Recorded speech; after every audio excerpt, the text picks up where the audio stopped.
Mock test આપવાથી શું ફાયદો થાય? ઓકે, સૌથી પહેલો પ્રશ્ન, સમય મર્યાદા ધ્યાનમાં આવે. ઘણી વખતે વિદ્યાર્થીને એવું થાય, આવડતું બધું હોય પણ યોગ્ય સમયમાં પૂરું ન થતું હોય. એટલે તમે જ્યારે ટેસ્ટ આપો, વાંચવાની મજા આવે ને એક એક પ્રશ્ન ટીક કરતા જાઓ, પછી ખબર પડે કે હે 20 પ્રશ્ન તો રહી ગયા.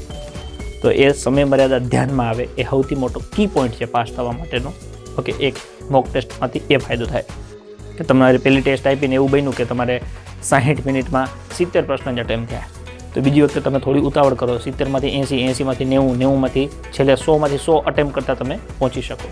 નાની નાની ભૂલો ધ્યાનમાં આવે. ઘણી વખતે એવું થાય કે આપણને બધું આવડતું હોય, પરીક્ષા આપીએ, ટાઈમ ન ખૂટે, પણ પેપર પતી જાય પછી ખબર પડે કે 3, 4, 5 સિલી મિસ્ટેક થઈ ગયો.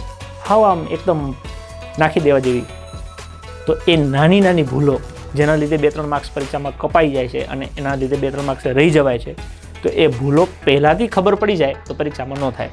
એટલે નાની નાની ભૂલો ધ્યાનમાં આવે એના માટે મોક ટેસ્ટ અપાય.